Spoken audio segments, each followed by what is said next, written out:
Bueno, muy bien. ¿Qué tal les digo? ¿Terminaron de estar en el encuentro? Ahí vamos. Hacemos una pequeña oración, ¿les parece? Así arrancamos. Asistidos. Bueno, en el nombre del Padre, y del Hijo, y del Espíritu Santo. Amén. Dios te salve María, llena eres de gracia, el Señor es contigo. Bendita tú eres entre todas las mujeres, y bendito es el fruto de tu vientre, Jesús.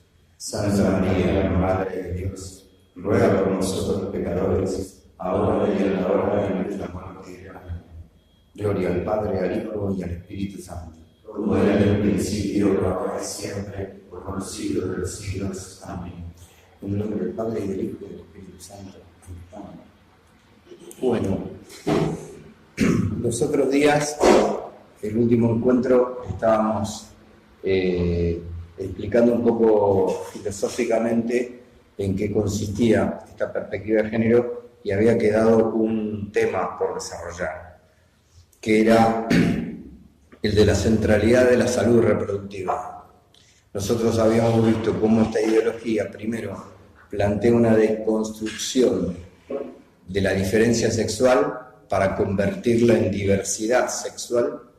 En segundo lugar, hay una deconstrucción de la familia para equiparar cualquier unión a la familia, al matrimonio, ¿no? Entre hombre y mujer, que es el que garantiza, entre otras cosas, el esquema de cualquier sociedad, de cualquier cultura, de cualquier época, ¿sí? La complementariedad entre varón y mujer la encontramos en todos los continentes, en todos los siglos, antes, durante y después de cualquier conquista, y es lo que va a seguir manteniendo a la especie humana.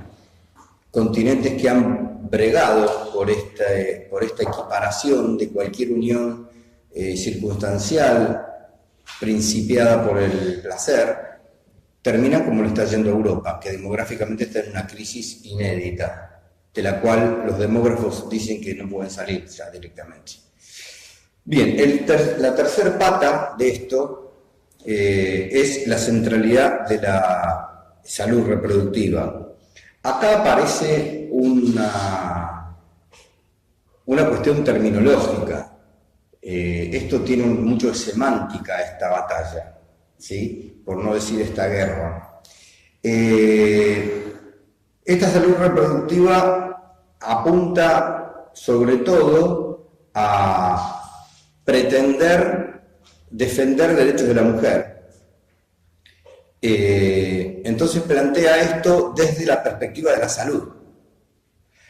El problema es que la Organización Mundial de la Salud ha generado ya unas décadas atrás una nueva definición de salud.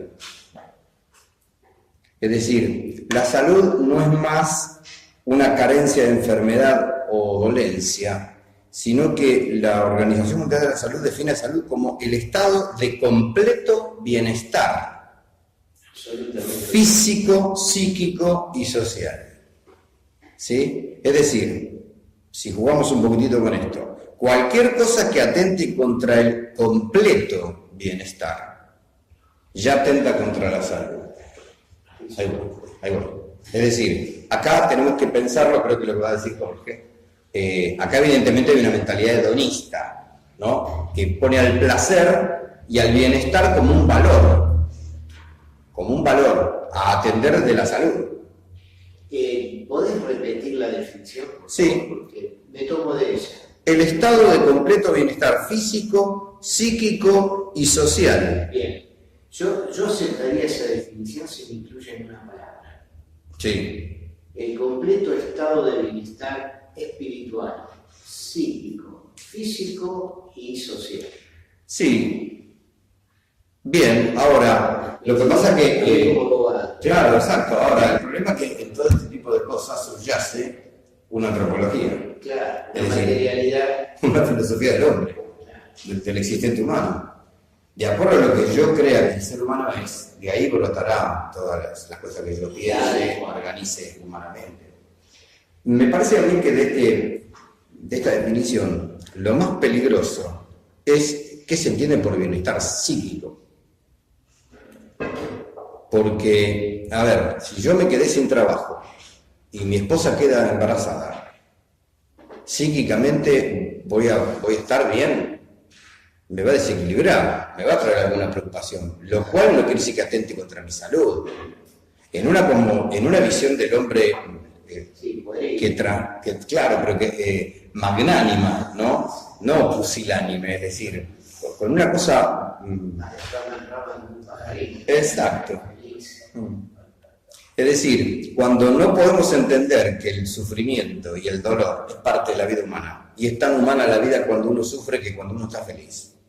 Sí, acá por eso decimos, hay un principio de placer que es funcional a un hedonismo. El hedonismo es suprimir a su máxima expresión el dolor y maximizar el placer. El placer es un valor para el hedonismo, no es un resultado. Entonces, este tipo de ideologías funcionan con esto, ven al cuerpo como un instrumento de placer. Entonces, ¿yo qué tengo que hacer? Tengo que vivir mi corporeidad de la manera más placentera posible y que me genere el menor descalabro posible. ¿Descalabro qué? Caprichosamente a lo que yo considere que es algo ordenado y psíquicamente equilibrante y bueno. Es como que... No, sí. Es como que con esa definición se puede decir, o sea, se puede agarrar y gobernar justamente como se hace con las leyes que se ponen todo eso para las minorías sexuales, también como les dicen, porque total, el que no quiere hacer nada de eso, te dicen por ahí, bueno, que no lo haga, pero entonces te van metiendo todo eso, bueno, después te lo terminan imponiendo, ¿no? Pero es, supongo que te dicen, que los que no están de acuerdo con eso, los que no son homosexuales, los que no quieren hacer tal cosa, tal otra, lo que sea, no lo hagan. Pero mientras tanto las leyes y todo eso los respalden y les den todo lo que necesitan a esa minoría para que de todos modos estén en estado de salud, Sí. de salud, de completo bienestar, físico, Sí. psíquico y social, y todas las cosas que Sí, además lo ven, lo transforman en un derecho personalísimo. ¿Por qué? Acá viene la segunda parte del problema. Como el completo bienestar físico, psíquico, etcétera, etcétera, etcétera, emocional, es un derecho, cuando se le está negando a alguien, es un delito. Porque es un derecho positivo. Claro, se lo toma positivamente. Sí. ¿Podés tener de vuelta la definición anterior de salud? O no sé si la... No la tengo acá. Pero a ver, por ahí por el contraste aparezca. No solamente carencia, enfermedad y dolencia, esa sería la anterior. Carencia, enfermedad y dolencia, salud. Bueno, sí, yo te puedo decir que un análisis clínico me dio de tal modo que soy una persona saludable porque tengo los niveles normales de presión, de colesterol, de triglicéridos, lo que fuere. Pero claro, uno no es nada más que un cuerpo. Ahora, parecería esta la anterior, ¿no? Carencia, enfermedad y dolencia. Una cosa es esto es un estado completo de bienestar, sobre todo el estado de bienestar psíquico. A ver, Es muy difícil definirlo. Entonces yo le digo a alguien una cosa que me ofende y yo estoy tal cual. Sí, tal cual, tal cual. En el fondo, cuando el materialismo tiende a la violencia, a la lucha de las personas. De ahí es que las convenciones estas, por ejemplo, como la CEDAW, que es la Convención sobre la Eliminación de toda discriminación contra la mujer, plantean que el derecho de las mujeres a la salud comporta, en pos de ese bienestar integral, completo bienestar integral, comporta el acceso a material informativo referido a su salud, obviamente. ¿Y qué metemos adentro de la información que necesitan? La planificación familiar. Que hoy también casualmente es el corazón de este apartado, primero, se ha cambiado la definición de salud por una concepción más hedonista, que elimine el dolor y el malestar. Y por el otro lado, la planificación familiar es parte del derecho a la salud que la mujer tiene, y se cambia el término de planificación familiar por salud reproductiva, que es lo que está en vigencia ahora, ¿sí? Ya a partir de la conferencia de Cairo del 94, yo esto después lo voy a poner todo, doctor. Sustituir el término planificación familiar por salud reproductiva. Entonces, no sé, la llegada de un niño inesperado, producto de relaciones sexuales habituales, como desajusta una planificación familiar, ahora atenta contra la salud. O sea, atenta contra un derecho. Entonces está mal, es un mal ya. Y la reproducción tiene problemas. Claro, y bueno, claro. Es decir, al atentar contra el bienestar físico, mental y social de la mujer, ya es un mal. Uno va a cualquier salita de primeros auxilios, salita sanitaria, al Ministerio de Salud, y se encuentra, mientras espera que lo atiendan, se encuentra con una cartelera en donde hay que prevenir el HPV, el HIV, el cáncer de mama y el embarazo no deseado. El embarazo se ha patologizado. Y el video que pasa en el Estado Federal, ese que pasa por los canales de noticias, no sé de lo abierto porque yo lo miro en televisión hace 20 años, ¿no? Le regalé la televisión cartelera que se iba feliz con un chavo. Pero el video ese realmente, yo no sé si es el extremo de una obscenidad, la exaltación de la estupidez humana, la insensatez, pero además de que es perverso, un video del Estado Federal sobre la prevención. Sí, que están pibes acostados. Sí, no pasa nada. Sí, lo vi, es breve. Pero además te refleja el criterio no solo que tiene el Estado Federal, los que gobiernan con respecto a este tema, sino cuál es el criterio eventual para atender otro tipo de problemas humanos. Porque esa superficialidad también te da una idea de su nivel cultural. ¿De? Nivel cultural. Su nivel cultural, sí. Y hay otros temas donde vos tenés que estar tan bien formado como un Sí. Aparte, bueno, yo reconozco que tengo mis años, Jorge también tiene sus años, Sergio tiene un poco menos, pero digamos, esto de pensar que lo primero que ocurre entre un adolescente hombre y una adolescente mujer es estar, perdón por la expresión, revolcándose en una cama, momento. Yo trabajo en un colegio que cree esto, ¿sí?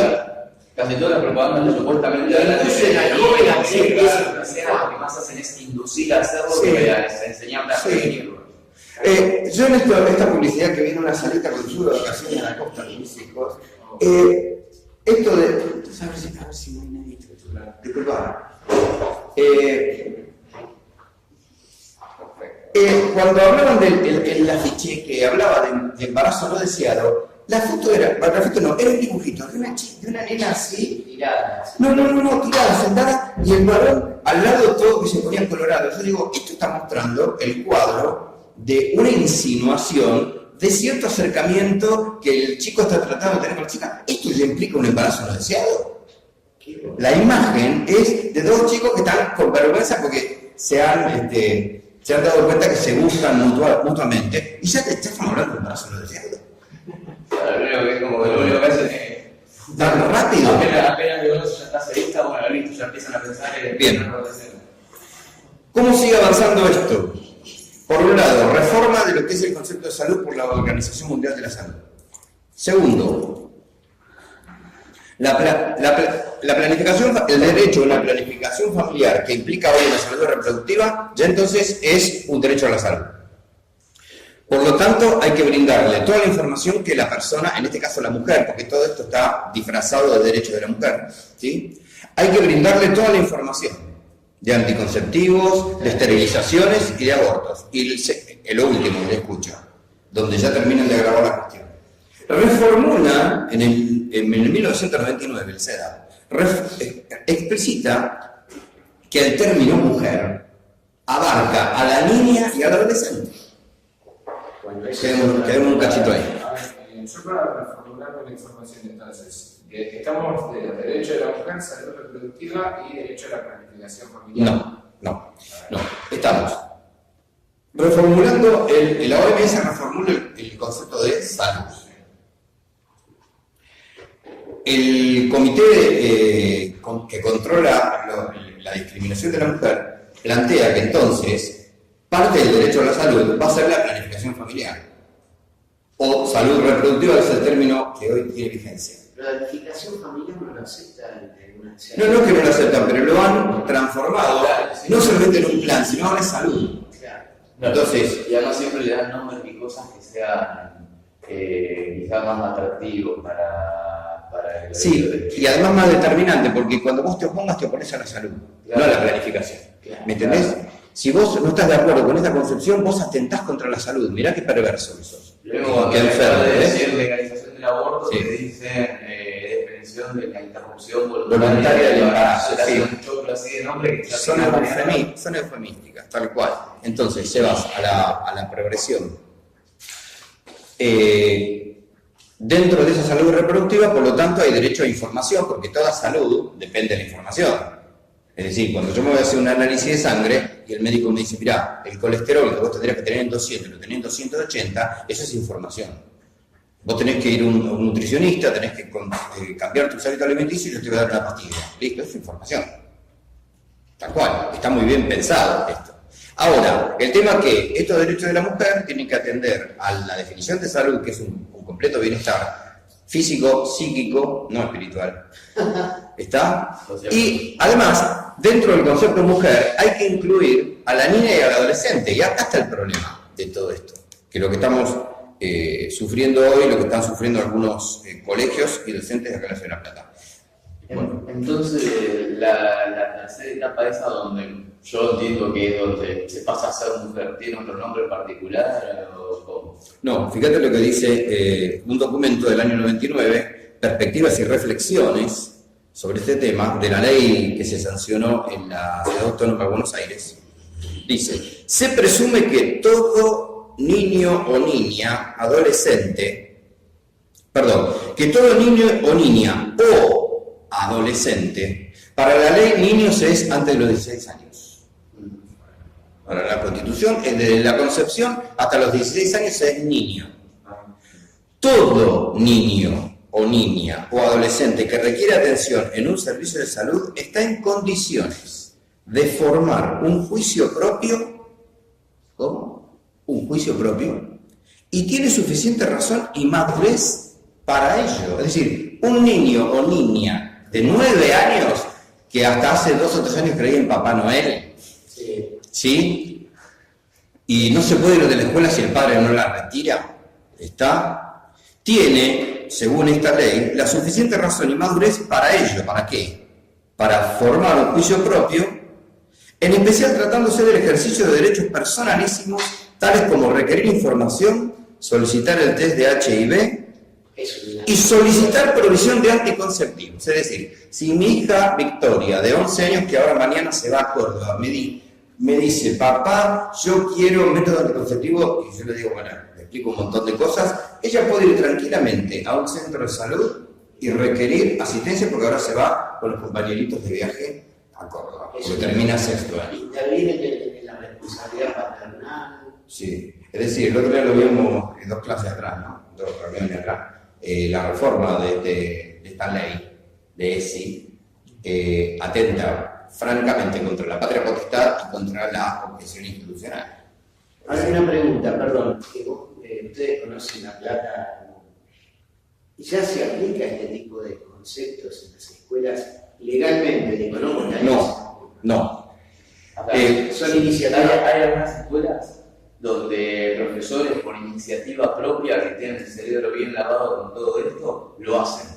Pero no legalmente. Pero no es esto, la ley que es justamente la que se está votando ahora, que ya tiene media sanción en provincia y que después se quiere votar para diputados, pero para la nación, esa es la que incluye que sea de forma legal todas estas cuestiones. Y no hay injerencia ni de la familia, En el ni Estado del federal es en el Estado provincial. En las dos, solamente que en provincia ya tiene media sanción y nadie la en la prensa está negada. En diputados. El diputado tuvo media sanción y recién nos enteramos.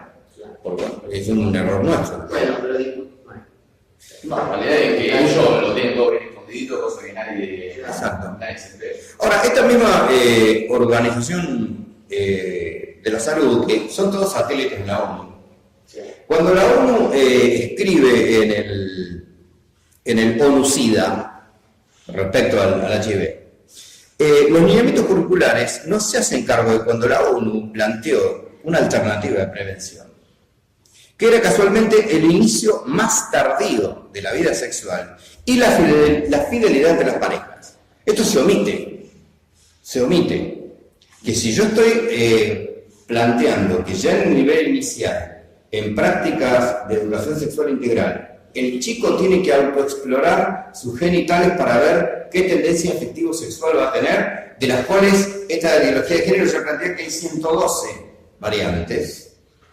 Debe incluir sapos, mariposa, de todo, ¿no? Para que sean tan... Argentina tiene 55.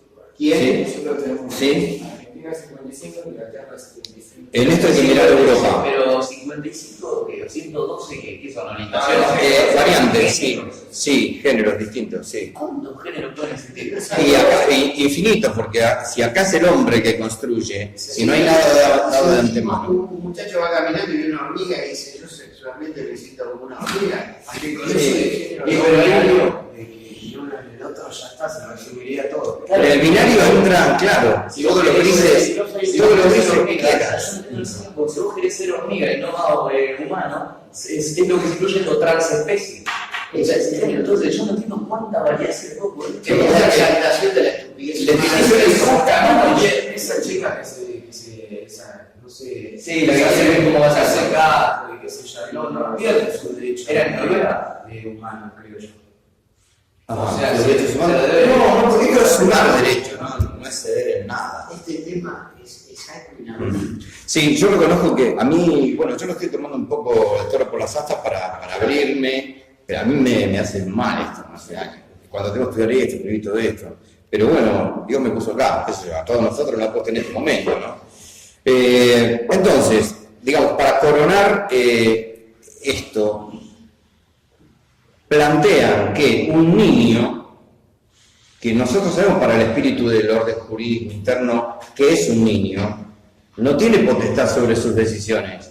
Por algo es inimputable. Es decir, un niño que hace una amenaza de bomba, como pasó el otro día, va preso el padre o la multa la paga el padre. Si mi hija de 11 años roba a mano armada, es inimputable porque es menor, pero tiene autoridad suficiente para requerir, por ejemplo, hormonización, porque un día se autopercibe otra cosa.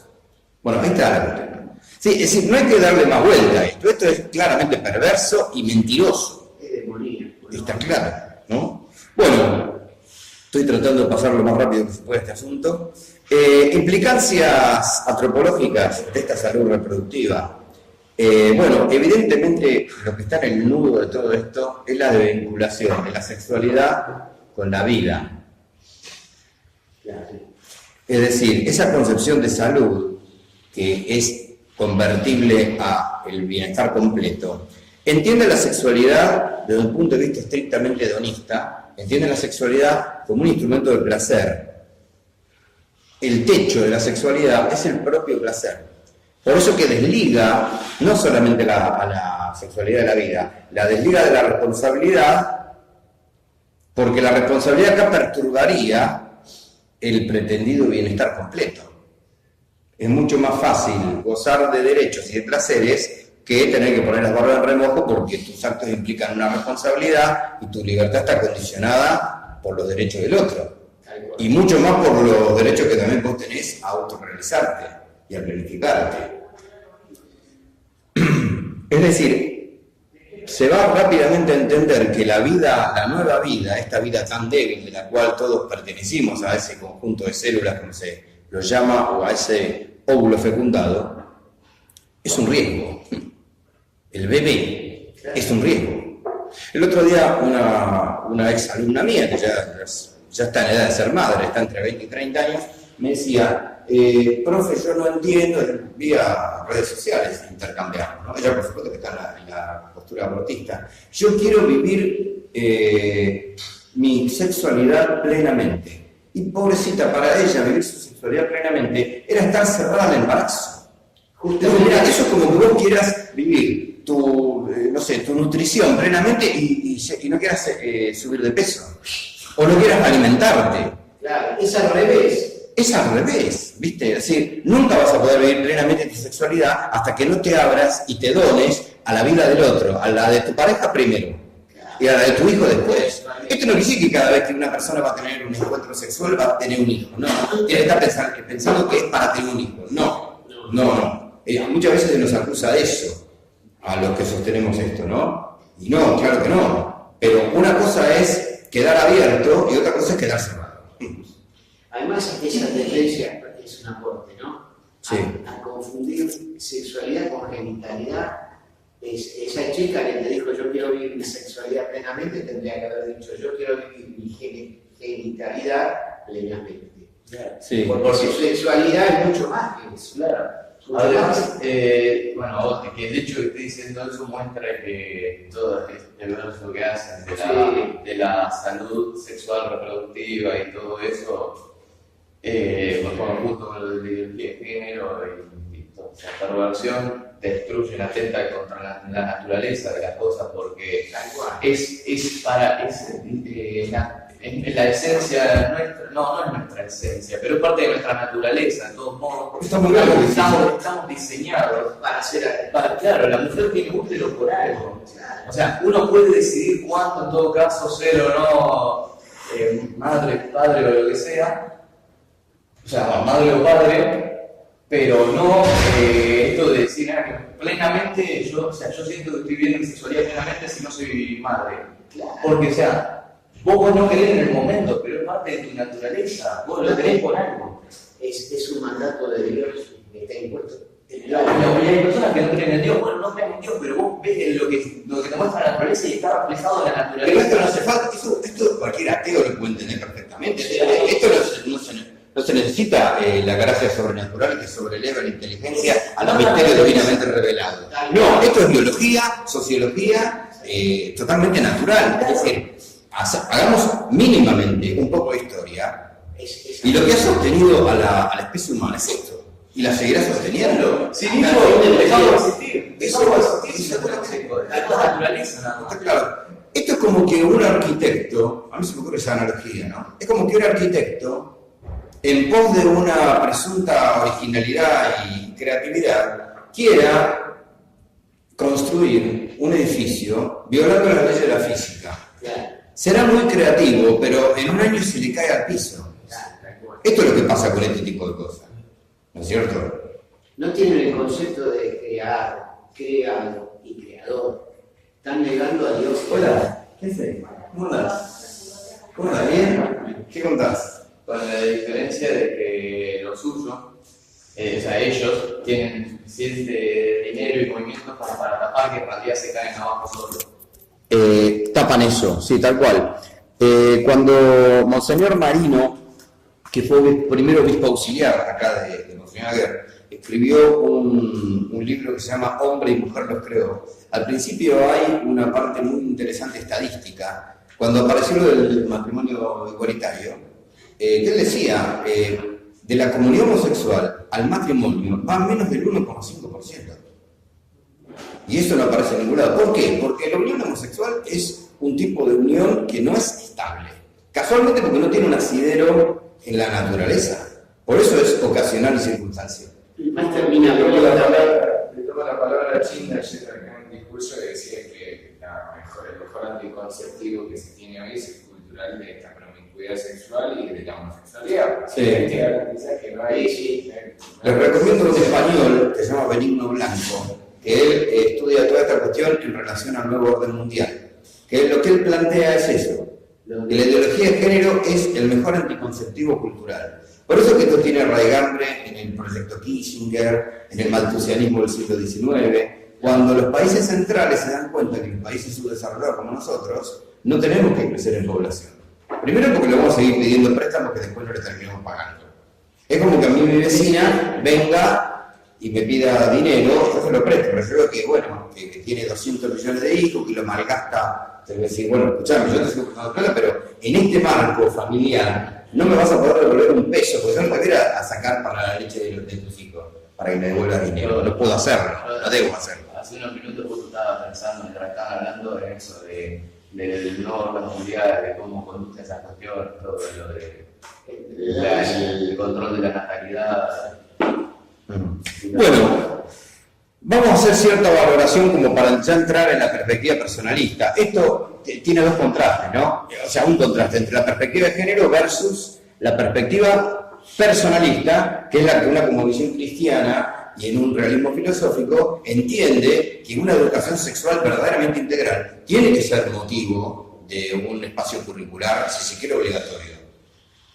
En mi opinión, y en la opinión de la doctrina social de la Iglesia, no es porque yo sea la doctrina social de la Iglesia, pero en eso concuerdo, como la mayoría de las cosas, está muy bien pensada una educación sexual integral escolar, porque muchos de nuestros chicos no vienen de una familia en donde se ven este tipo de cosas, ¿sí? Ahora, una cosa es una educación sexual y otra cosa es una formación en elementos que pervierten la naturaleza, la conciencia y en definitiva las libertades, ¿sí? Bien, ¿qué podemos llegar a valorar? Bueno, en esta ideología de género, dos cosas. Primero, que hay una impronta cultural en entender lo masculino y lo femenino. Eso no hay duda, que la masculinidad y la femineidad tienen algo cultural. ¿Cómo no lo van a tener? Por supuesto que sí, siempre lo han tenido. ¿Sí? Porque en la naturaleza del hombre está lo social. Por lo tanto, si en la naturaleza hay una esencia que está sexuada, por lo tanto, esa sexualidad también va a estar influenciada por lo social. Esta Josefina Pierrú de Videla, que es la escritora de la UCA, que yo estoy siguiendo un poco esquemáticamente para estas charlas, dice esto: a lo largo de la historia y de acuerdo a diferentes situaciones geográficas, culturales, etc., el modo de entender el papel que desempeñan varones y mujeres indudablemente ha ido variando. Cuando, por ejemplo, se necesitaba la fuerza y tamaño del varón para enfrentar al medio, las funciones de ambos eran muy diferentes a las actuales. En ese momento la mujer también, en orden a la supervivencia, cubría otras necesidades en el hogar. La conservación de los alimentos, el mantenimiento del fuego encendido, indispensable para el invierno, por ejemplo, la provisión de agua, todas tareas de una importancia fundamental, al no contar con la infraestructura tecnológica que tenemos en la actualidad. Los roles del varón y la mujer serán bien distintos después de la industrialización, ya que la tecnificación de la existencia resuelve enormemente estos problemas, lo del agua, lo del fuego, ¿no?, de infraestructura vital. Sus tareas van a variar y en muchos órdenes se vuelven intercambiables. Entonces, puede ser empresaria ella y empresario él. Pueden dirigir una escuela un hombre o una mujer. Total, no hay que conservar más el fuego. Ahora va a prender la hornalla y tenés el fuego. Si pagaste el gas, por lo que está el gas, lo tenés, ¿sí? Ahora tenés una heladera para conservar el alimento. O para que a tu casa no entre una fiera. Estaba la mujer tirándole cosas mientras el marido iba a cazar a la fiera o iba a defender el territorio. Está claro eso. Entonces, lo masculino y lo femenino, por supuesto que tiene una impronta cultural. Ahora, lo que plantea la ideología de género, que antropológicamente es un constructivismo relativista, la ideología de género plantea que los sexos son nada más que una construcción cultural. Y son solamente una construcción cultural. Acá está el problema. Por supuesto que hay una necesidad filosófica ahí de cortar, de disociar todo orden natural de la sexualidad. Justifican una acción humana. Sí. Por eso es una ideología. Claro. Justifica una acción desordenada. Por eso, acá está atado un orden natural a un orden esencial, como decías vos, es un límite. Es que el orden natural es un límite. Recién cuando veníamos caminando con Sebastián, yo en un momento le digo aflojar porque tengo la pulsación acá. Tenemos que caminar más lento porque el cuerpo te pone un límite. Con la enfermedad el cuerpo te pone un límite. Con la edad el cuerpo te pone un límite. Y con la sexualidad también te pone un límite. Es que en todo es necesario un orden, un límite. Si no, todas las cosas se desmoronan, todo. Reina la anarquía en todo sentido, en todas las cosas. Sí, sí. Entonces, esas variaciones de lo masculino y lo femenino no están configuradas exclusivamente por lo cultural o por lo natural. Ahí hay una falsa disyunción. Eso en lógica lo vemos como falacia de falsa disyunción. ¿La sexualidad es natural o es cultural? No está mal la pregunta. No es blanco o negro. Es blanco y negro. Si se quiere. Sí. Sí, es un cuadriculado de blanco y de negro. Tiene una matriz cultural, pero está incardinada en una naturaleza. Si todos nuestros actos están incardinados en una naturaleza. Ahí podés incluir el concepto de persona, Sí. cuyas virtudes sobrenaturales son la inteligencia y la voluntad. La inteligencia alumbra la voluntad. La voluntad busca lo que cree que está bien. Claro. Y ahí en la voluntad se da el tema de la naturaleza. Tal cual. La inteligencia se da en el otro aspecto. Ujú. Es decir, la teoría, me parece a mí, ¿no? Sí, digamos, No, ¿cómo se llamaba esa falacia que dijiste recién? falacia de falsa disyunción. Falsa dimensión, son las dos. Claro. Vamos a poner algunos ejemplos. En esta ideología se usa mucho esa falacia. ¿Aborto legal o aborto clandestino? Ninguno de los dos. Claro, sí. Hay una tercera opción. Así se sale de la falacia. Cuando estudiamos lógica nosotros, fuimos compañeros acá, creo que le estudiamos dilema de los cuernos, se llama. Dilema cornutis. Acá en la Argentina suena feo eso. ¿Por qué poner al otro en los cuernos del dilema? Yo te pongo una disyuntiva que es falsa. ¿Vos qué preferís, el aborto legal o el aborto clandestino? No, legal, decís vos. No, ninguno de los dos. Porque los dos matan, ¿no? Los dos atentan contra la vida de otro. En la iglesia estaba esto de, hay una ley, una norma, una máxima, no sé qué, que dice en latín, no sé si me voy a recordar bien, algo así como que vel au. Es decir, que cuando apareció el protestantismo, por ejemplo, los protestantes presentaban esto así, ¿no? O la revelación o la tradición. Y la iglesia acepta las dos, ¿no es? Sí. O la revelación o la tradición. Sí. Y después presentaron o la razón o la fe. No una u otra, las dos. Exacto. ¿no? Exacto. Miren, teológica y filosóficamente, muchas de las cosas, por allá muchas de las cosas que se plantean como son Claro. muchas de las cosas que se plantean como disyunciones son conjunciones. Claro. ¿Sí? Pero en este caso, pienso, no sería quizás este tipo de falsa disfunción o de la otra, o de los cuernos, porque acá se aceptan las dos, pero hay opciones en las que no hay que aceptar ninguna de las dos. Ah, claro, exacto, sí. Ahora, lo que pasa es que desde el punto de vista católico, en este vos decís, no es la Sagrada Escritura sin tradición, ni la tradición sin Sagrada Escritura. Ahí está la palabra integral. Esta ESI de integral no tiene nada. Tal cual. Desintegra esto, por lo que vos decías. ¿Por qué desintegra? Y porque me rompe lo cultural con lo natural. Es que lo cultural es lo natural del hombre. Eso es social. ¿Está? Pero es un mamífero, es un ser corpóreo que tiene leyes. Utiliza la palabra integral igual que como con las otras cosas en las que hablamos, meten palabritas que modifican cosas de modo que sea atractivo para la gente, que no entiendan realmente de qué se trata. Bueno, muy bien. No hay que perder entonces en esta objeción. Reconocemos que lo que la perspectiva de género plantea, la impronta cultural de la sexualidad, es cierto, pero el problema es que hace una absolutización. O una reducción, como lo quieramos pensar. O reduce todo lo cultural o hace de lo cultural una cosa absoluta. Este es el problema, ¿no? Rescatando un poco lo que decía Jorge al principio. Acá es clave la definición que tengamos de ser humano. Si el ser humano es una nada a construir por el mismo ser humano, vale todo. Vale todo porque es cuestión de comprarme el Mecano o el Basti y jugar por lo que quiero. Hasta por ahí nomás, porque hay ciertas leyes que la ley de la gravedad la voy a tener que respetar porque se me cae la torre, si no, seguro. Más vale que la ponga ladrillo sobre ladrillo. No, él haga así porque no, que se me cae. ¿Ven? Ahí ya está el límite, está claro. Bueno, digamos, si yo entiendo que el ser humano es una unidad, primero, es una unidad bio, psico, espiritual, entonces para hablar de la sexualidad humana tengo que pensarlo desde esta unidad. Hay una dimensión biológica, hay una dimensión psicológica, la sexualidad la tiene, de hecho, y hay una dimensión espiritual.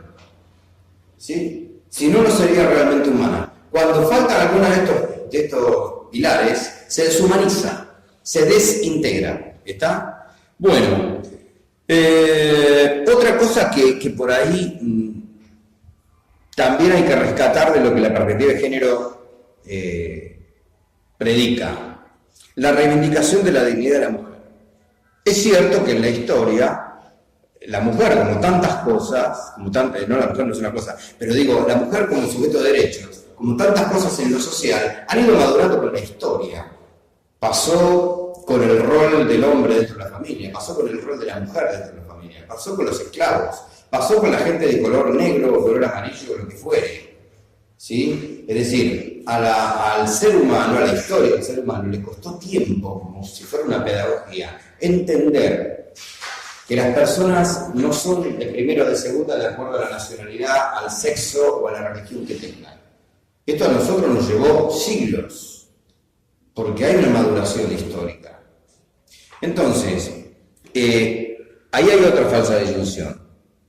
O estás a favor o en contra de los derechos de la mujer. No. Es decir, no entender los derechos de la mujer como lo entiende la perspectiva de género. No es estar en contra de los derechos de la mujer. Yo ahí cito algunas cosas. El magisterio de la Iglesia en Juan Pablo II tiene documentos claves. Uno que se llama, de 1988, Mulieris Dignitatem, la dignidad de la mujer. En Redemptoris Mater también hay una carta a las mujeres que es preciosa. No la tengo acá para citarla. El Concilio Vaticano II también tiene una carta al final, una carta a las mujeres que es impresionante. Mucha de esta gente que nos acusa de misógino y todo esto, yo la miro hoy a ella. Esto parece una reunión machista porque hoy hay que ser una mujer. Pero realmente son más las mujeres que los hombres. Es que en la iglesia son más las mujeres que los hombres. Y desde siempre. Disculpen, yo no tengo ¿Sí? Gracias, Jorge. Nos vemos. Listo. A la tarde tengo que recibir clases de matemáticas. Muy bien, muy bien. En la iglesia, donde vaya uno, hay más mujeres. Por rezando el rosario, la cucharora Eso, la vida de las parroquias, lo mismo, porque toda la gente de afuera que dice, no, porque los curas, que es machismo, curas, jerarquía y lo que quieras, pero en la vida de la parroquia terminamos haciendo lo que las mujeres queremos, porque la que viene a limpiar, la que organiza el rezo del rosario, a veces la que cantamos también, sí. La Y a veces alcoholita, leen, sí. Padre, tal cosa, padre, ¿por qué no hacemos esto? Padre, y no, ¿por qué no? Pero padre, mire que, dale, se termina haciendo muchas veces, porque somos mayoría y movemos en la iglesia, nos movemos. Los otros días en la facultad, acá en la facultad, se me larga a llorar, discutiendo un poco de estas cosas, se me larga a llorar en la facultad. ¿Por qué no? Porque nosotras las mujeres no podemos, ni siquiera somos dueñas de caminar por la calle tranquilas porque los hombres nos van diciendo un montón de cosas. Bueno, sí, yo sé que ese acoso es culturalmente muy difícil de erradicar, lo sé, yo tengo 5 hermanas. Y sí, bueno, y después se serenó un poco y dice, porque yo he hablado, por ejemplo, con mi abuela y mi abuela me dijo que ella había sido una frustrada toda la vida porque mi abuelo la había sojuzgado. Sí, mira, esta chica debe tener 22 años. Yo me pregunto, a los 22 años, ¿cuántas veces te pusiste a hablar con tu abuela? Me lo decía para mí, un chico de 22 años, hay una edad posterior para hablar con los abuelos, pero no es esa. Bueno, pero yo le decía, mira, la experiencia que yo tengo, familiar, es que sí, es cierto, mi abuela se quedaba cocinando, criando a los chicos y que salía a trabajar en mis abuelas, pero los hilos en la casa los manejó siempre mi abuela. Y no solamente los hilos en la casa, los hilos de la familia las manejaban las mujeres. Sembrar discordia o concordia entre el resto de los integrantes, eso es teje y maneje de la mujer. No eran las familias adintra, estas familias tradicionales que hoy se atacan. Las familias adintra son bastante matriarcales, no eran machistas. Sí, perfecto. El hombre podía salir a la calle y hacer lo que quería, la mujer no se enteraba, pero eso no es un beneficio. Yo no lo veo un progreso eso. Que el hombre pudiera estar por aquí, por allí, que nadie se enterara, no me parece ningún progreso eso. No me parece ningún progreso. Bueno, por un lado esto. Ahora intentaré ir al corazón de esta charla, porque en realidad lo que tratábamos, esto era terminar con lo del con lo de la semana pasada. Creo que está acá. Bueno, ¿cómo podemos educar en una perspectiva personalista de la sexualidad? Me engancho en lo último que dije. Bueno, acá hay que poner de abajo para arriba una definición clara de ser humano, unidad biopsicoespiritual, ¿no? Es decir, esta parte de la parte del bios, tomada en una dimensión plenamente personal, da al cuerpo y al espíritu, o al cuerpo y a la razón, como lo quieran llamar, a lo natural y a lo cultural, si se quiere, la misma dignidad y la misma magnitud. Son dos cosas que no pueden estar separadas. Cuando eso se intenta separar arbitrariamente, se empobrece, se fragmenta, se corrompe, en definitiva, la dignidad humana.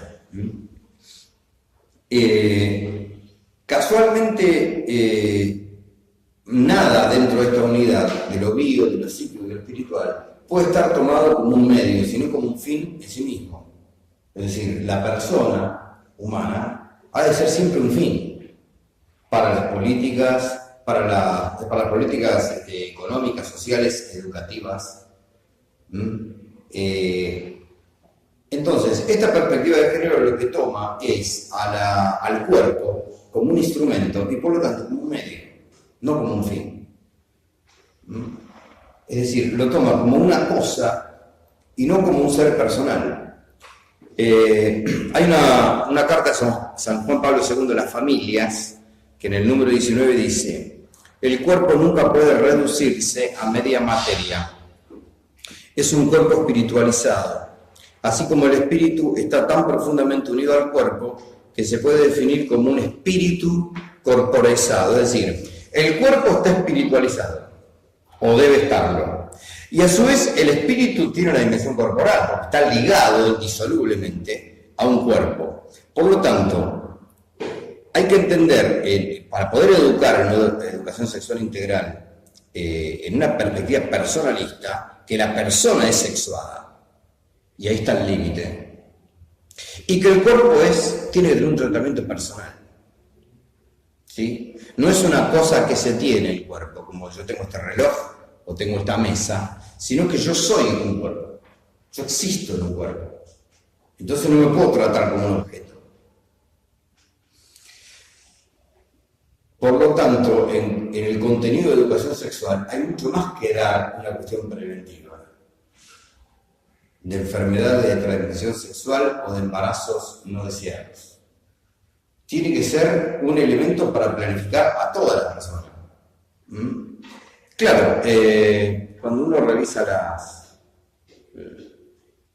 las reformas educativas, la palabra persona desapareció. No se habla más de que el alumno sea una persona. El alumno ahora es un sujeto. Alumnos y alumnas, sujetos o sujetas. No dicen sujetas o sujetes, dicen sujetos. Pero son sujetos de construcción social. ¿Ah, sí? Sí, no, es terrible.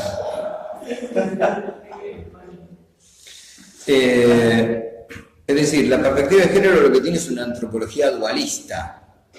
El dualismo no es asumir que uno es dos cosas. El dualismo es enfrentar esas dos cosas. Unas reuniones atrás hablábamos que en realidad acá hay una matriz combativa, una matriz revolucionaria, de ruptura. Teológicamente, por ahí podríamos decir que es fruto del pecado. El pecado siempre rompe, siempre divide. ¿Sí? La redención lo que hizo fue unir lo que el pecado había roto. Y esto está pasando también con el hombre en Occidente. El hombre está roto, por eso las familias están rotas y las sociedades se van rompiendo.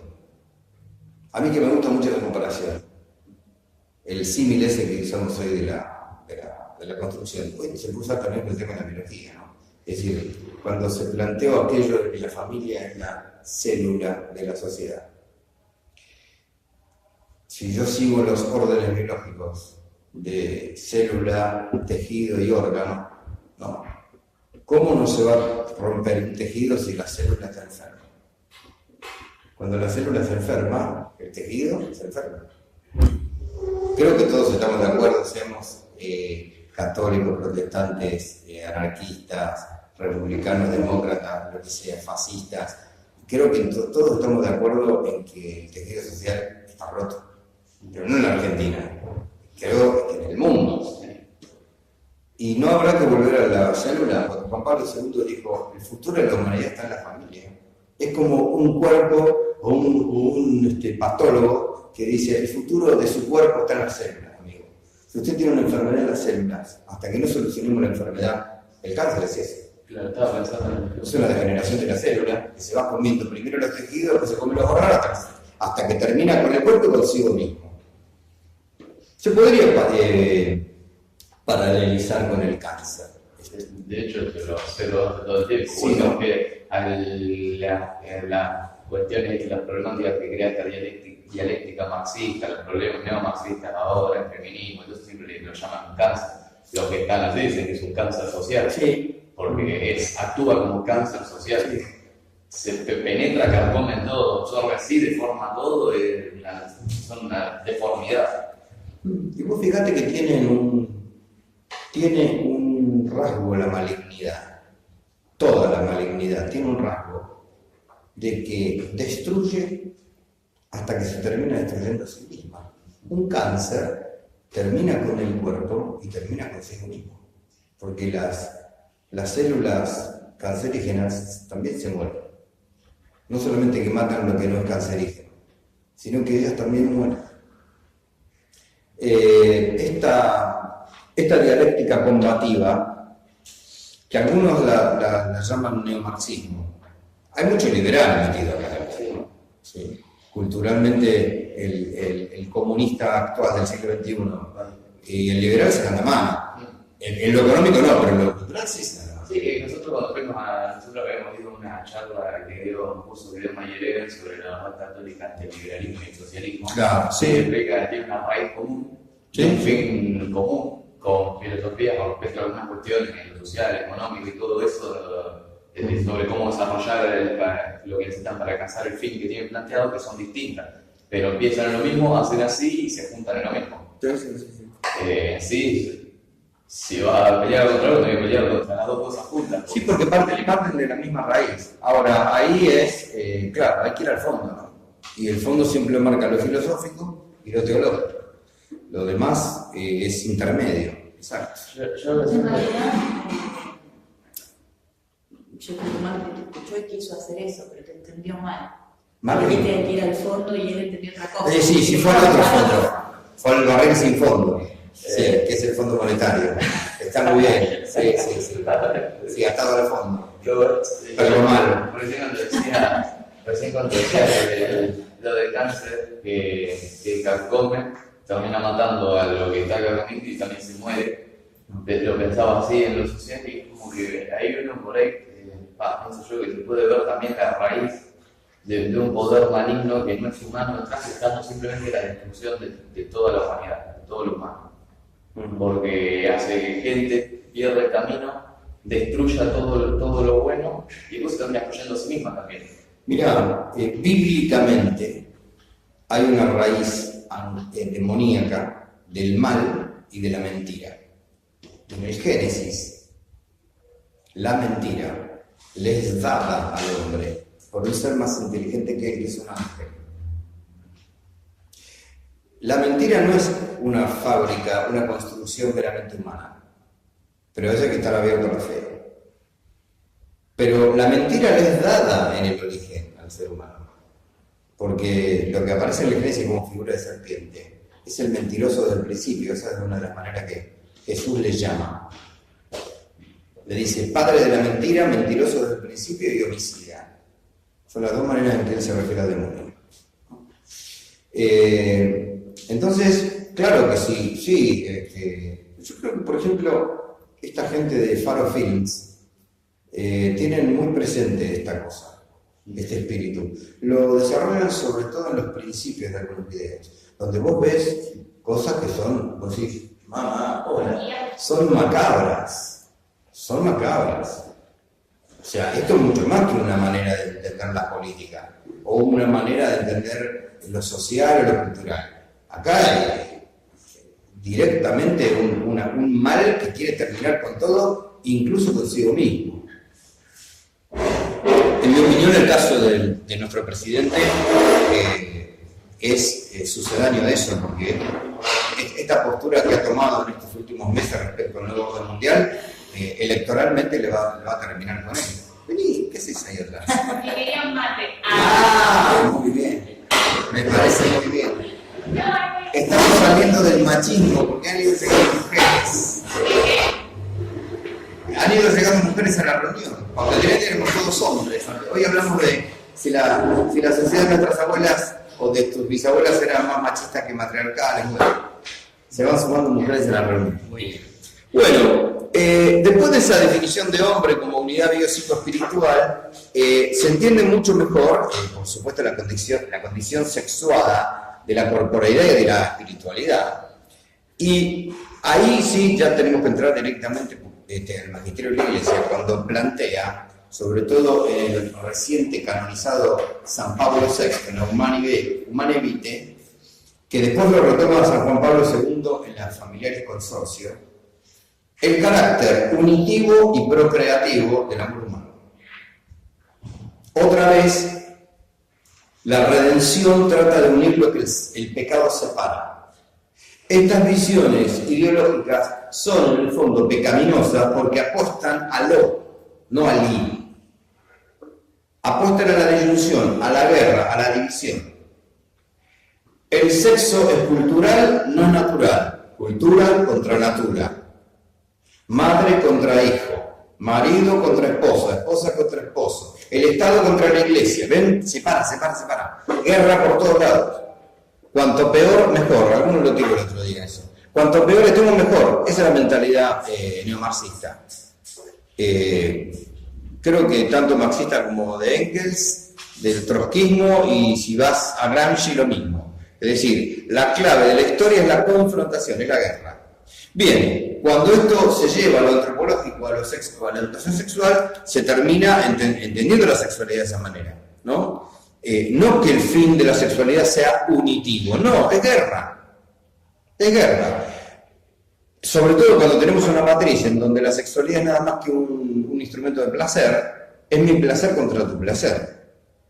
A lo sumo nos ponemos circunstancialmente de acuerdo si nos causamos placer mutuamente. Entonces yo me causo placer con vos y vos conmigo, a lo máximo que llegamos. Por eso que no hay proyecto de vida, no hay nada. ¿Cuánto dura el placer? De tomarte un mate, por ejemplo, que hace 10 minutos que no te da. Un sorbo, ¿no? Bueno, voy a hacer como Leisa, que me pongo al lado del cebador. Bueno, unitivo y procreativo.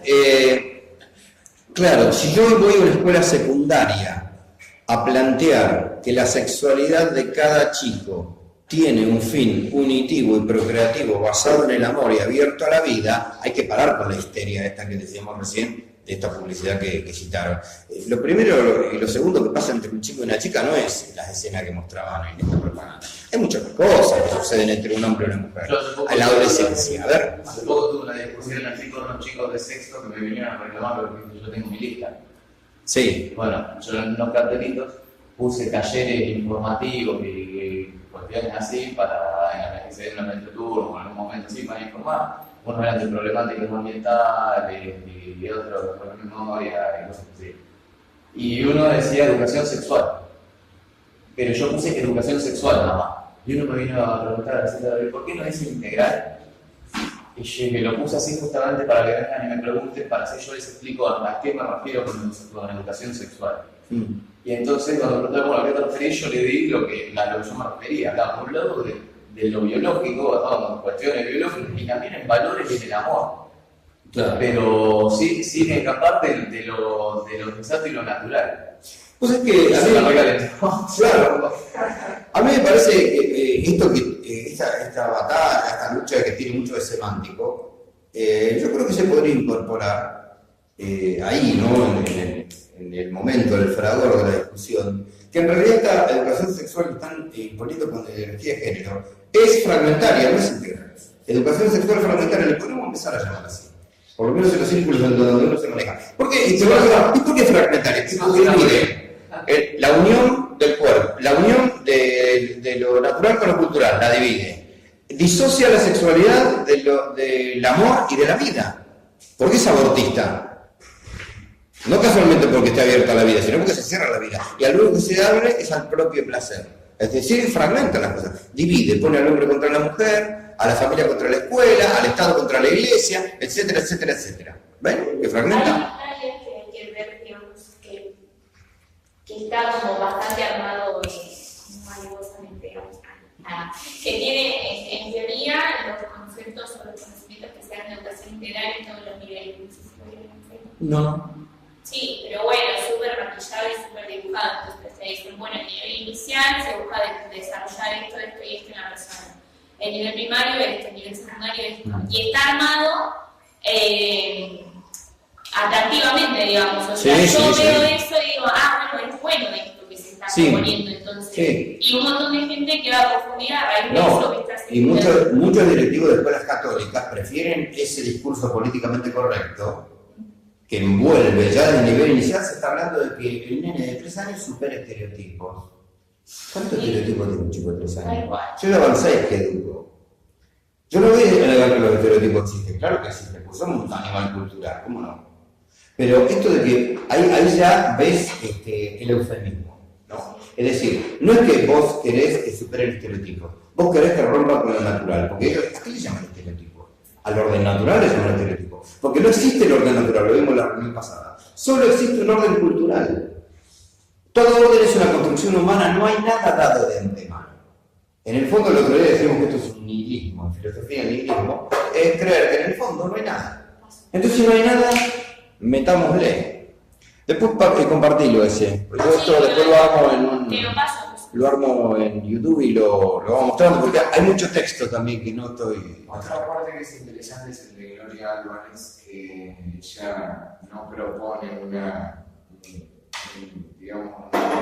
un intercambio de ideas entre gente que piensa distinto a uno, como decir así, como ya vos me das la idea hecha, vos sos fragmentario, ¿no? Entonces, al revés, como tiene que ser socrática la cuestión, o sea, cómo vos de a poco le vas teniendo que, con lo que te propone la persona que progre, digamos, vos le llevas su idea antes discusión, y cómo lo vos, o sea, a través del discurso, igual se tiene que dar, ¿no? Que la persona esté abierta, que vos lees el método de la mayúscula, ¿no? Sí, ella tiene un libro que se llama Cómo discutir con un progre. Sí. Así. Es una liberalota importante, Gloria. Pero bueno, ella misma propone, o sea, no tenés que ir al choque a decir vos sos así y así, sino que vos tenés que ir procedimentalmente haciéndole ver cómo es que está en el error, ¿no? Sí. Vos sabés que a mí, dialógicamente o dialécticamente, yo tengo unas cátedras acá en la UCAL, que es cualquier cosa menos católica, por una carrera de ciencia política, ¿no? Son todas verdes, las chicas sobre todo, son todas verdes. Los alumnos. ¡Salud! Sí, a ver, y a ver, en la escuela que está en 47 y la diagonal, medio como se llama. Yo en 47 y la diagonal, esta, no me acuerdo, 73. Sí. Hay una escuela ahí, o no sé qué, que también es de. Ahí está local, sí, ahí creo que dan a la noche funciona la Universidad Católica. Que uno tiene ese problema que es, claro. Yo veo que salen también, veo que salen unas todas con el uniforme, así, con todas las cositas y con el pañuelo verde en la mochila y. Sí, ¿qué pasa? Igual los colegios están muy dormidos. ¿Por qué no pasa? Prefieren no decir nada. Sí. Ahí está. Sí. Y aparte, yo, por ejemplo, en internet te dicen, no hables del tema, a lo mejor te prohíben hablar del tema, y uno que obedece no habla, pero lo que son Son los sí hablan. O sea, son los que más hablan. Y si uno no habla, se quedan solamente Bueno, con lo que dijo el otro docente. voy a ser rudo con esto que está diciendo Leisa. No con Leisa, pero, viste, Dios va a pasar rastrillo acá. Y la paja seca la va a cortar, la rama seca la corta. Pero lo puedo Secar, decir, sí. entre muchos comentarios, pero escribí todos los comentarios, lo voy a hacer posteriormente. No, quería agregar esto, que en una escuela de que voy, para algunas escuelas veo que, sobre todo los profesores o profesoras van tomando los verdes. Yo siempre me sacaba, yo iba en bici, voy en bici a todas las escuelas, le pongo el manualito en la mochila, pero me lo sacaba antes de entrar. Una cuestión de que no me llame la atención la mayoría de la gente.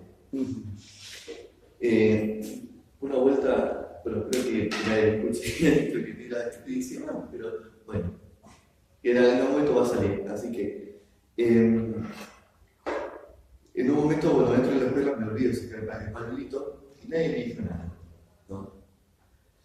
Me lo olvido una vez, 2 veces, 3 veces, la tercera vez me acordé y dije, ya me lo dejo. Entonces entré a varias escuelas, nadie me dice nada, afortunadamente. Pero también entran docentes, sí, sobre todo docentes, compañeros verdes, o personas mayores, no sé qué son. Y de hecho, entre el alumnado, la mayoría, hablo de la escuela pública, la mayoría está en contra del aborto, ¿no? A mí me han pedido muchas veces el pañuelito azul celeste y se los he dado, se los pegaré.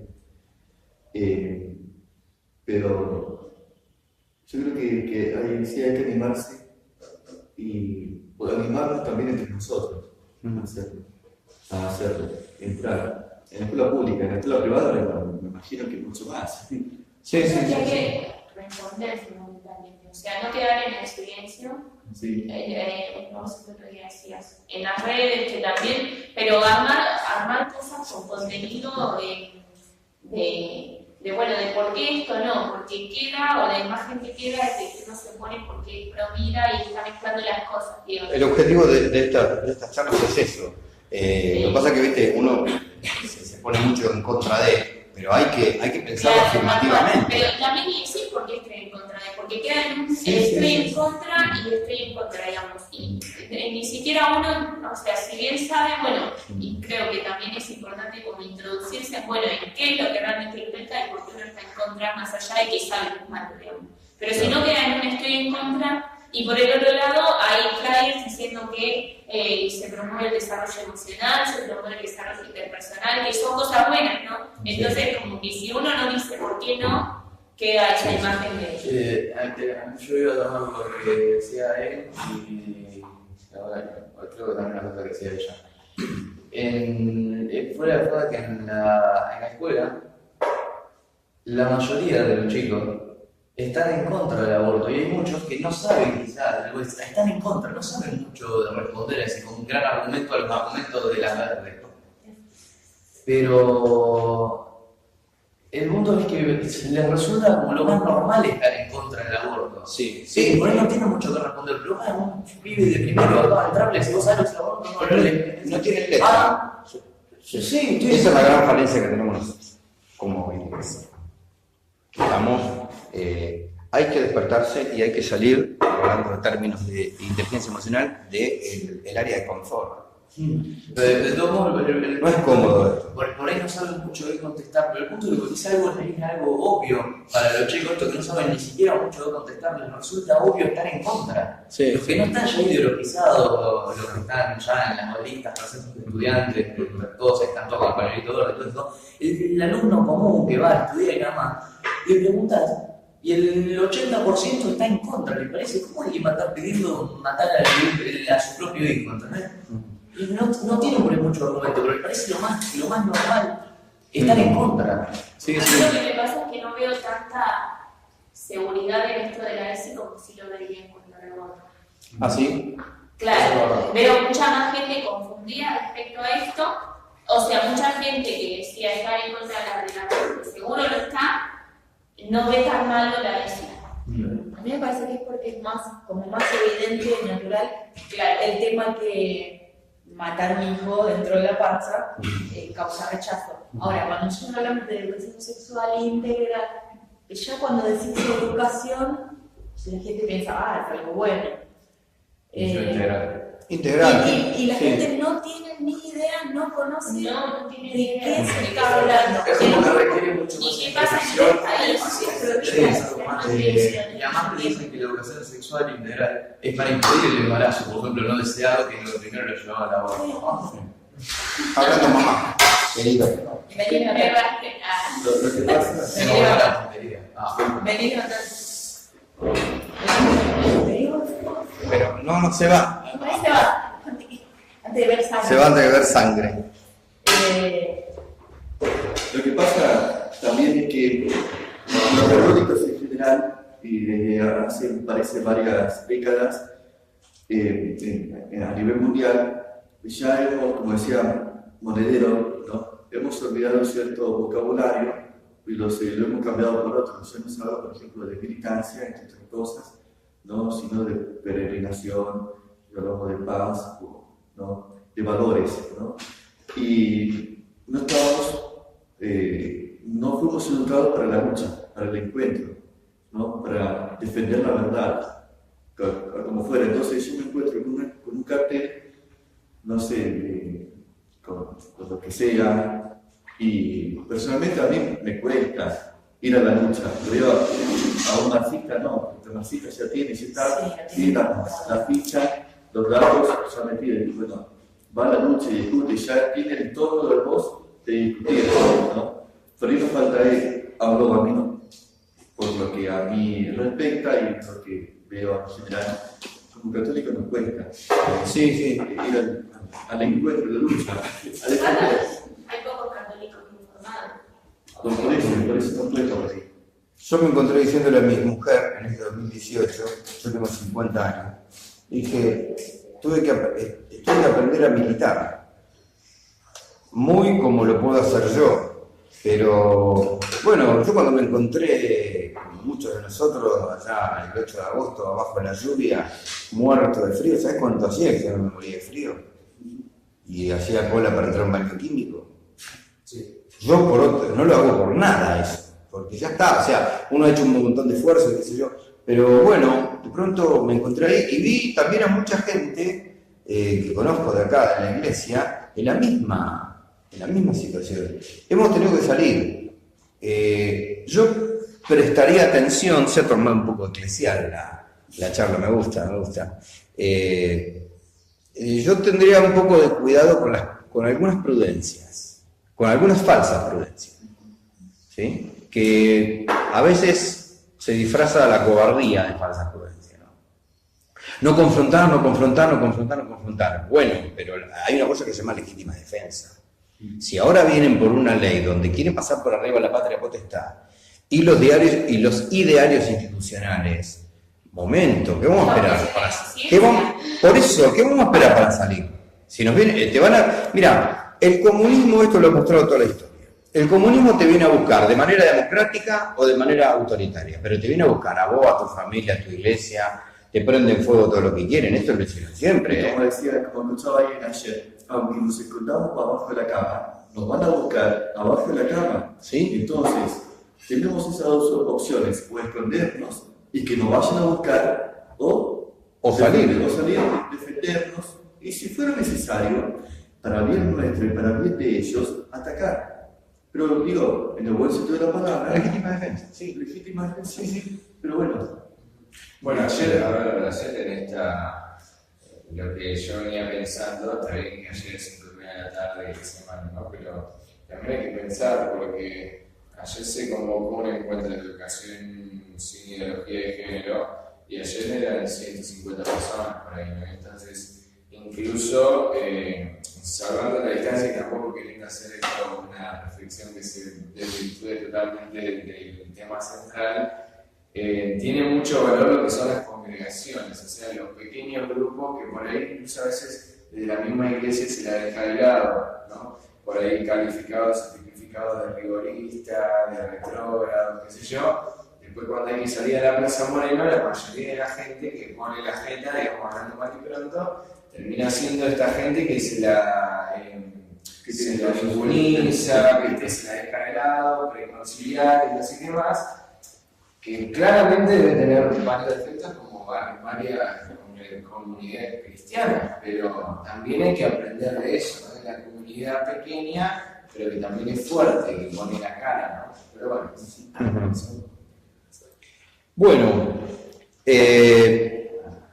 también como para ir redondeando, es decir, los pilares sobre los cuales hay que plantear positiva y afirmativamente, te quemaste, una cosa nueva, Voy a ahorrar comida toda la semana. El paladar quemado. Acá va a tener mucho más fuerza lo afirmativo que lo negativo. Es decir, si yo estoy en contra de, tengo que decir que yo estoy en contra de porque primero estoy a favor de. Eso tiene mucho más fuerza convincente, discursiva y educativa, porque uno no puede educar en contra, uno educa a favor. Eso me lo corrigió el perrigallo el otro día. Educa a favor. Yo decía, ¿no? Por supuesto que decir que sí es decir que no otra cosa, pero primero decir que sí. Yo aprendí esta parte de que un montón de veces pusimos que con mi papá, que están en todo el barrio, están en toda la contra de lo que nosotros creemos. Yo siempre cuando me preguntaba por qué creía yo, decía yo soy anti esto, decía que contra qué cosas estaba en contra. Y decía, pero entonces vos no proponés nada propio, simplemente expresás desprecio y odio hacia lo distinto, ¿viste? Te dice así, muy intolerante.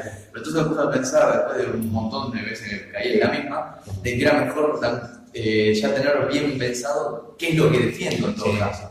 También hay una psicología adolescente que funciona así, que primero funciona confrontando para reafirmar. Es lógico, date un tiempo. Por supuesto que en algún momento tenés que ser más asertivo, ¿no?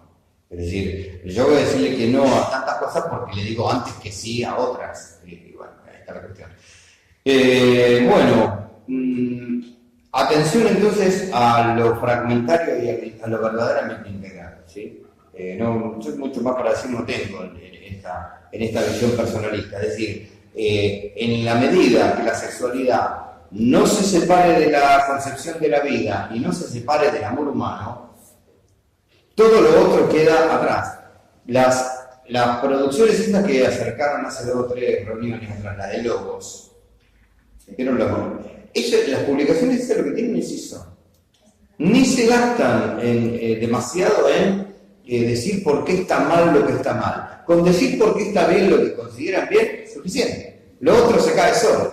Te muestra la verdad, te la muestra muy bien. Muy bien. Y listo. Se me ocurre esos, o el catálogo, bueno, por ahí nosotros lo sacamos, pero para empezar hay que difundirlo también, porque lo que yo veo es que a veces no sabemos y queda acá somos fieles. Bueno, yo hablé con... Hay que empezar como a que se vea. Entonces, ustedes no están haciendo nada por la educación sexual, sí, estamos haciendo esto que es muy bueno. Bueno, mostrémoslo, digamos.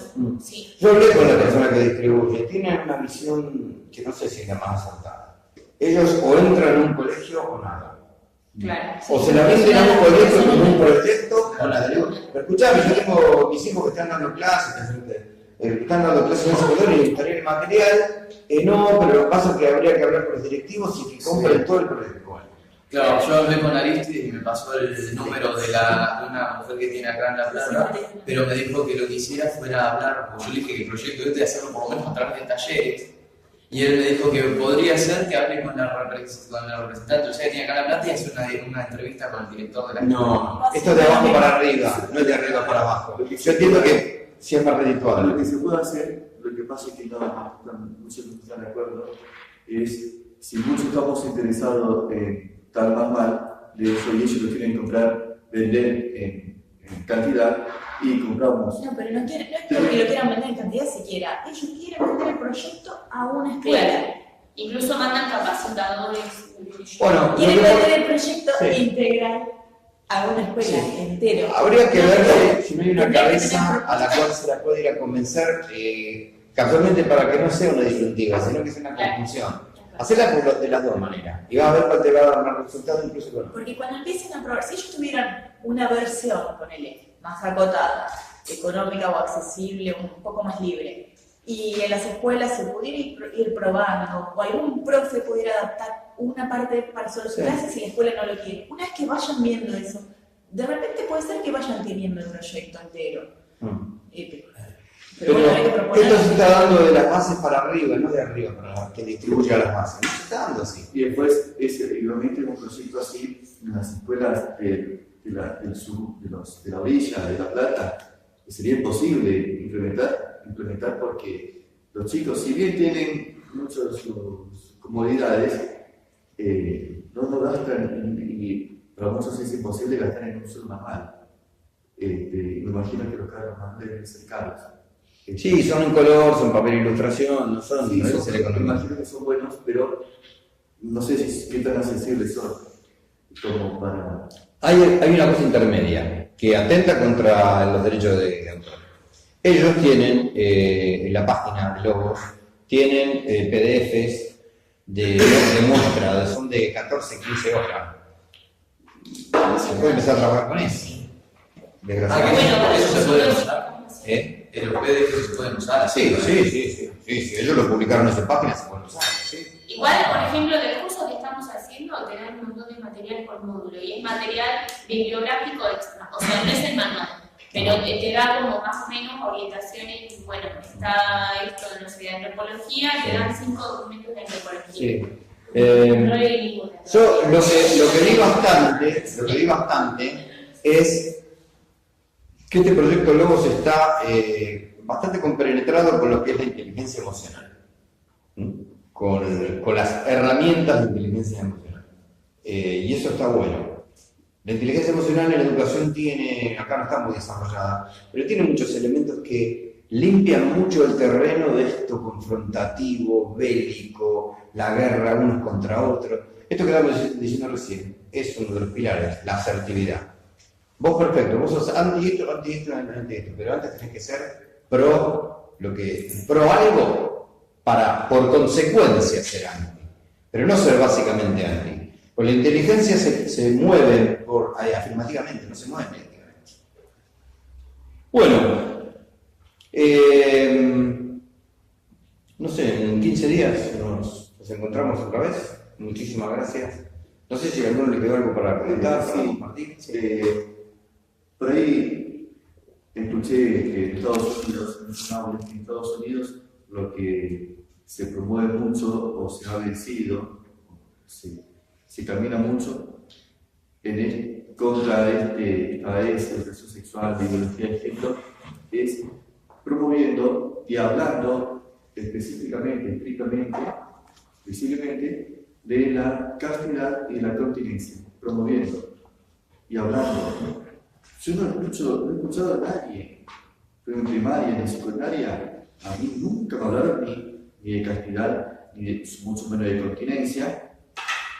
Y si lo he escuchado como algo negativo, algo.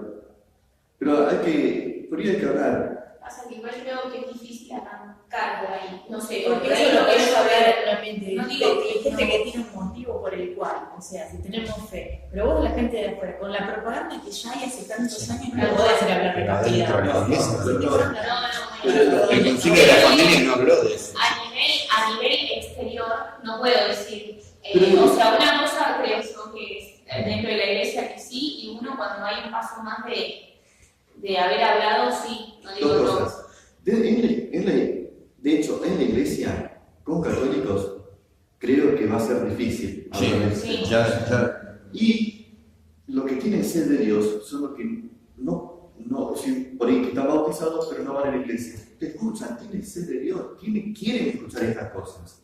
Yo le hablo a los chicos de sexto, de la escuela 45, de estas cosas. Sí, al principio me preguntan, me hablan, están en contra, la fidelidad, se ríen. Pero les hablo, les doy razones, como puedo, y les propongo una vida de castidad. Al menos entienden, se quedan callados, ese silencio que concede. Algo está llegando, claro. Y entonces, yo no le hablo ni de Dios, ni de nada, no le hablo de Dios, ni de cosas religiosas. Es evidente, ellos saben que soy católico, pero yo no les menciono ni a Dios, ni a la religión, ni a nada. Por más que todos ellos sean católicos o sean bautizados, yo les hablo desde la razón, de las cosas buenas que tiene la castidad, que no es no tener sexo, es el uso sexual ordenado. Y de la continencia, ¿no? El aguantarse, es algo no solo de lo sexual, hay muchas cosas. Bueno, esto está de la SIPU, del proyecto Aprender a Amar de Logos, ya propone un trabajo de la sexualidad bien temprano. O sea, ya en el niño empezar a controlar lo que es los estados de emoción, no para inhibir, sino para ver cómo yo controlo mi estado emocional. Para conducirlo, para gestionarlo. Y justamente es como todo un camino, un arbolito que va creciendo y que hay que ir enderezando para que poco a poco eso pueda tener un camino, como dijiste, un ordenamiento íntegro, ¿no? Y que eso también va a repercutir después en todo un sentimiento sexual que se pueda tener, ¿no? Y después, también, relativo a esto, de la respeto que se lo recuerdo, que muchas veces pienso, quizás sea hora de mostrarnos como católicos, porque estamos luchando contra una ideología que tiene dogmas, estamos luchando con una pseudo-religión, ¿no? Que no va a escuchar razones de orden natural, de orden cultural, de ningún tipo. Tiene sus dogmas que no se pueden demostrar, no lo pueden demostrar. Ellos creen en esos dogmas que alguien instituyó. Entonces, si hablamos en el plano, si tenemos una lucha en el plano religioso, y quizás llegue la hora de presentarnos como católicos, hacer un avance. Yo, la verdad, no lo he hecho, ¿no? Cada vez tengo más ganas, ¿no?, de hacerlo, pero veo que incluso dentro de los profesores hay muchos católicos, muchos van a misa, estamos silenciosos y silenciados.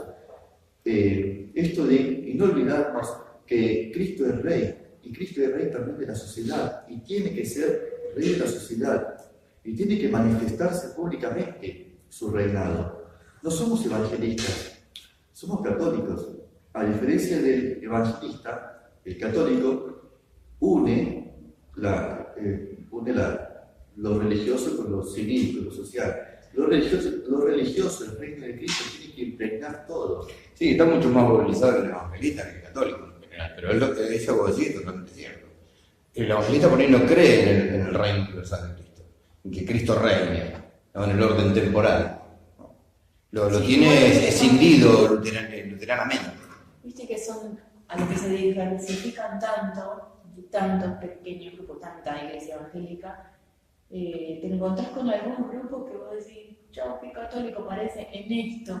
O sea, hay algunos que sí digamos, en lo que clásicamente ellos se diferencian de la iglesia católica, bueno, uno tiene una patita que se acerca, otro tiene otra patita que se acerca. Sí.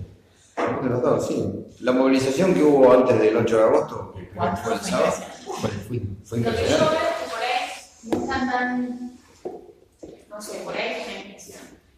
Como que está diluida, no sé, la iglesia católica en cuanto a que cada cual por su parte. Entonces, si, así mismo como decía Seba, ¿no? Si hay comunidades más pequeñas de, no sé, 50 personas, 60 personas que están convencidas que van juntos en este caminar, digamos, la causa los moviliza a todos como uno.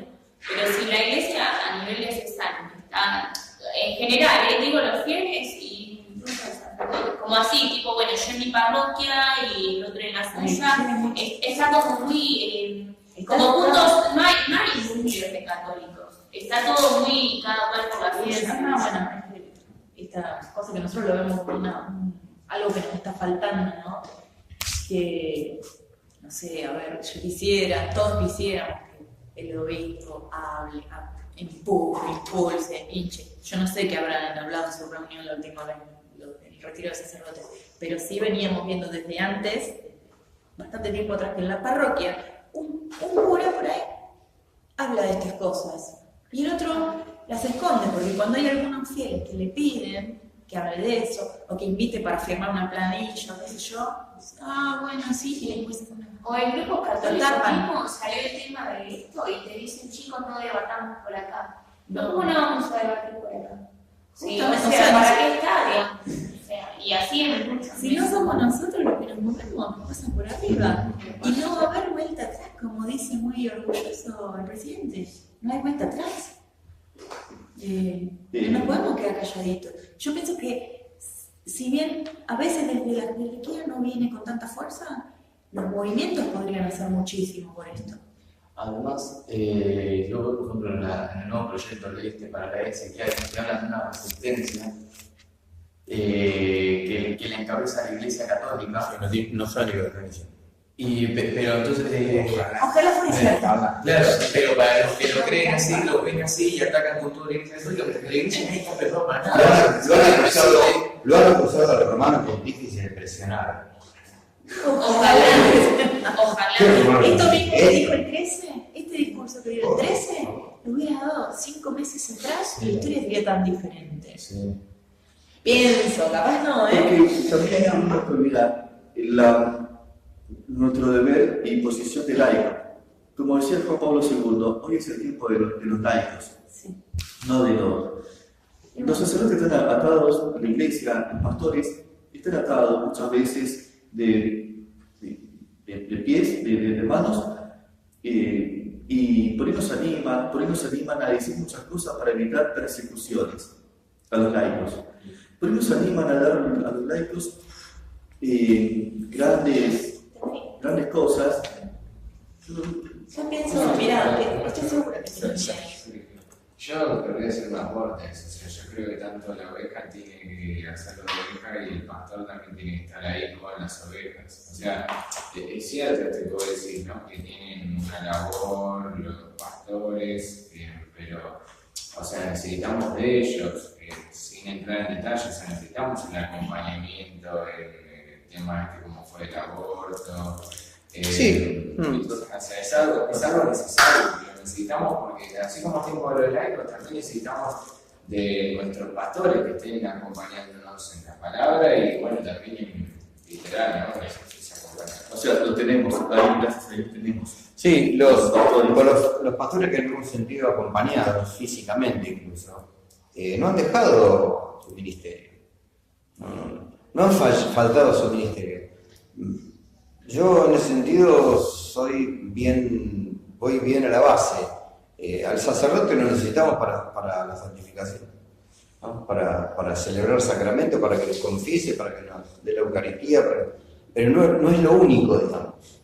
No es lo único porque, vuelvo a repetir, los sacerdotes que nos han acompañado en este año tan particular, yo creo que históricamente particular, para la Iglesia argentina, no se ha habido nunca una cosa como esta. No dejaron de ser sacerdotes por venir a una marcha o alentarnos desde lo suyo. Bueno. ¿Qué perspectiva hay, Sergio, a nivel político? ¿Este Frente Federal está juntando un poco todos los partidos, el Partido Celeste, el PCR? Bueno, la última reunión que hubo en Córdoba hace un par de semanas, un par de sábados, un sábado, se convocó a todos los movimientos nacionalistas de todo el país a Córdoba. En Córdoba hay un partido vecinalista que ya con larga trayectoria y el fundador de ese partido tiene muy buena recepción, ¿no? Está muy bien visto, tiene por su honradez. Esto es en Córdoba. Se está buscando entonces crear, hay muchas opciones. Una es crear un nuevo partido, pero como lleva mucho tiempo, un partido nacional. Para que sea un partido nacional, tiene que en todas las provincias de Argentina tiene que haber partidos. O al menos en 5 o 6 provincias, el partido provincial tiene que estar aprobado. Y se aprueba depende de la población, con entre 4.000, 5.000, 2.000 adhesiones y el doble de afiliaciones. Eso se puede hacer rápido si uno cuenta con los medios y con la plata. Pero con nosotros en general no se cuenta con dinero y cuesta mucho. Entonces, si no se logra hacer un partido, lo que se va a hacer es usar la plataforma del partido que ya está en Córdoba y ¿Cómo se llama el de Córdoba? Partido Vecinalista, que Provida y bueno, unirnos todos los nacionalistas. Lo malo, Un frente nacional, pero por ahí con otro nombre, que el nombre puede variar. Lo malo entre los nacionalistas es que históricamente nunca nos hemos unido, por pequeñas, por cosas, porque cada uno quiere ser su caudillo, ¿no? Entonces, ha costado mucho. Estos eventos nos ha unido en ciertos aspectos, pero como es un partido pro vida, también vendrían grupos no son nacionalistas, que son simplemente evangélicos. En general también otro problema que se plantea, pero ya como consecuencia, es que no hay una plataforma, no hay propuestas en cuanto a lo económico, en cuanto a la soberanía, etc. Claro. Entonces, está bien, se crea un partido pro vida, pero ¿qué propuesta tiene frente a lo económico, frente a la deuda externa, frente a un montón de cosas, ¿no? Porque ser pro vida sigue pidiendo prestado, no tiene sentido. Porque le van a dar dinero con tal de que sigan implementando todas estas cosas. Entonces, bueno, Chino Brandolino, que está muy en la movida, y también está en el PCR, trata de trasladar los 4 pilares del PCR, los 5 pilares del PCR, pero los 4 que no son aparte del Provida. Sí, son prometedores, pero el tema es el cómo. Ahora, también a mí se me ocurría pensar, en los últimos 100 años, ¿qué propuesta económica fue satisfactoria en este país? No digo que uno no tiene que leer en eso, pero bueno, económicamente ya estamos tan acostumbrados a que ¿no? El chetazo va. El tema con lo que habla de esto, por ejemplo, de que cada partido nacionalista tiene su propio caudillo y ninguno quiere desistir a eso. Tenés, por ejemplo, a mi criterio, los dos más grandes y conocidos tenés por un lado el PSR y por otro lado la bandera vecinal, el Frente Patriota Bandera Vecinal. El tema ¿Es el cordobés? No, el PSR. No, el bandera vecinal. El bandera vecinal es principalmente en la capital federal. El bandera vecinal tiene un montón de provincias, tiene gente por todos lados, pero el tema con la bandera vecinal es que, por más que son muy tradicionalistas, suelen en muchos casos subordinar a la cristiandad en lugar de subordinarse a la cristiandad. Sí, sí. Y tenés a muchísimas personas, porque yo estuve en grupos, hay un montón que hay algunos que incluso están a favor de esto de separar a la iglesia y el Estado. Sí, mismo muchos que nosotros estamos escuchando y seguimos, como Márquez, plantean eso. Porque son liberales en el fondo. ¿Sí? Es decir, ven que en realidad el subsidio o la subvención achancha mucho a la iglesia, la dejan en una zona de confort, y bueno, algo de razón tiene, pero no van a instaurar todas las cosas en Cristo.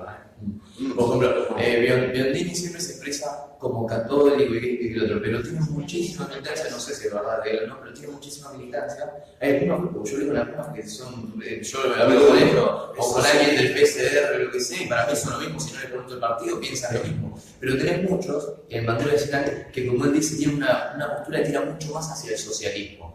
Pero no son internacionalistas, exaltan la cultura y tradición del pueblo. Lo que creo que hay que focalizar cuál es el problema de hoy. El problema de hoy no es que no podemos hacer un Estado que se someta a la cristiandad. No. El problema de hoy es otro. Hoy de pronto estamos hablando de que esto lo puede advertir un ateo. El problema es que hay con la cultura mundial que se quiere meter por todos lados en nuestro país. Yo en eso me doy la mano con un nacionalista. Ahora no me voy a dar la mano con todo. Casualmente, yo le preguntaba a Sergio porque, en mi humilde opinión, para el año que viene, lo único que puede llegar a ser realmente fuerza y meter legisladores que sean prohibidos es un frente. Y un frente que es una bolsa de gas, un montón de cosas. Un frente no queda para toda la vida. También de que no vas a tener, o sea, ¿Qué? como el mal menor, digamos. Sí, no sí. vamos a tener a políticos que nos representen a No. No, Siempre claro. hay que pensarlo mucho, hay que ver mucho, hay que se le ocurre una propuesta, tirarla y ver. Tenemos que. Porque la vez anterior, ¿qué hicimos? Uy, voy a votar el mal menor y el mal menor era esto. Sí, yo de todas maneras creo que en el 2015 la opción era, ahí sí había una disfunción.